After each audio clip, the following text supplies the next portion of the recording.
नमस्कार, मेरा नाम निशा साल्वी है। मैं कलवा में रहती हूँ।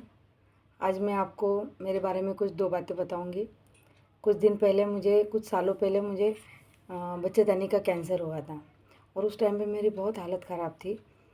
मुझे प्राइवेट हॉस्पिटल में एडमिट किया गया और उसके बाद में वहाँ पर मुझे बोला गया कि आप 3 दिन तक ही आप ज़िंदा रह सकते हो, 3 दिन तक ही आपका टाइम है। आप अपने मेहमान को बुला लीजिए। उस टाइम पे मैं बहुत घबरा गई थी। उसके बाद में मैंने डॉक्टर से पूछा, मैं बोली 3 दिन का आप टाइम दे रहे हो तो उसका कुछ सॉल्यूशन भी होगा जो बीमारी मुझे है। उन्होंने मेरा 2 दिन एडमिट करके टेस्टिंग वगैरह किया, ब्लड टेस्टिंग वगैरह, तो बताया कि आपको 3rd स्टेज का कैंसर है और इसमें बचने के चांसेस बहुत कम है। मैंने बोला कुछ सॉल्यूशन तो होगा, कुछ दवाई तो होगी। तो बोले नहीं, इसका एक ये सॉल्यूशन है, ऑपरेशन करना पड़ेगा आपका, आपके बच्चेदानी आपको निकालना पड़ेगी। मैं बोला खर्चा कितना होगा? तो 1 लाख के ऊपर उन्होंने खर्चा बताया। आज से 15-16 साल पहले की बात है।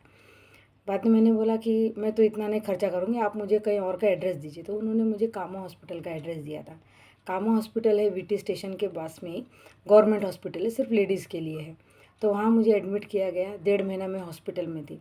आप समझ सकते हैं कि बच्चों को छोड़ के, परिवार को छोड़ के आज एक लेडीज़ अगर वहाँ 1.5 महीना हॉस्पिटल में रहती तो क्या बीतती होगी। आज मेरी हालत बहुत ख़राब थी और इतना टेंशन था कि पीछे 3 लड़कियां मेरी थी, घर पर कैसा होगा क्या होगा सोच सोच के मैं और परेशान थी। वहाँ पर एडमिट होने के बाद में मेरा कीमोथेरेपी किया गया, ट्रीटमेंट किया गया, कीमोथेरेपी हुआ, रेडिएशन हुआ। कीमोथेरेपी मेरा 20,000 के लगभग कुछ एक इंजेक्शन था, वो मेरे 3 इंजेक्शन हुए। उसके बाद में फिर ठीक होके मैं घर पर आ गई। घर पर आने के बाद में मेरा 1.5 महीने तक मेरा रोज़ का जाना आना, मेरा रेडिएशन थेरेपी था 40 दिन का। रेडिएशन थेरेपी मैंने पूरा किया, जितना उन्होंने दवाई दिया था, मुझे कोर्स दिया था, वो पूरा मैंने किया। काफ़ी साल ठीक था। उसके बाद में 10 साल के बाद में मुझे फिर प्रॉब्लम शुरू हो गए और उस टाइम पे हमारे अर्जुन सर और दिलीप सर घर पर आए थे।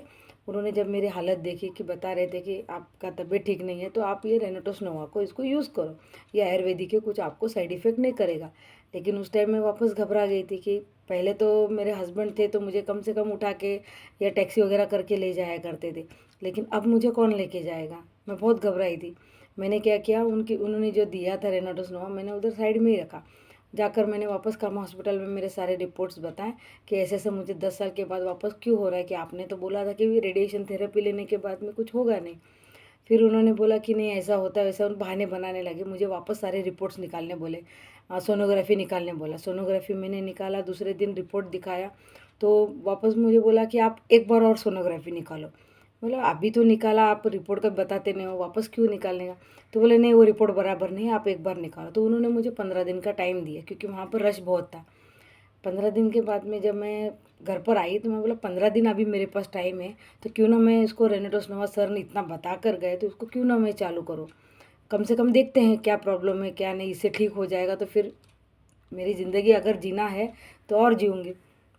मैंने क्या किया, सर से बोल के 1 बॉटल और मंगवाया और मैंने रेनाटोस नोवा लेना, सुबह 2 गोली, शाम को 2 गोली, जैसा सर ने बताया मैंने चालू किया। उसके बाद में जैसा मेरा 15 दिन ख़त्म हुआ मैंने रिपोर्ट निकाला। रिपोर्ट निकालने के बाद में मेरा रिपोर्ट पूरा नॉर्मल आ गया। मैडम ने बोला आपको इन्फेक्शन हुआ था। मैं बोली यही इन्फेक्शन, यही रिपोर्ट सेम आप पहले नहीं बता सकते थे मुझे। अब पता नहीं ये रेनाटोस का कमाल था, जादू था कि जो मुझे मेरा रिपोर्ट नॉर्मल आ गया। उसके बाद में आज तक मैं कभी डॉक्टर के पास नहीं गई। आज 5 साल तक पूरा हो गया मैं रेनाटोस सिखा रही हूँ और मैं एकदम फिट और तंदुरुस्त हूँ, आपके सामने हूँ। जहाँ मुझे 3 दिन का टाइम दिया गया था आज मैं आपके सामने ज़िंदा हूँ। अभी मुझे कोई प्रॉब्लम नहीं है, दिन भर काम करके मैं अपने आप को फिट रखती हूँ। Thank you. रॉकिंग रेनाटोस।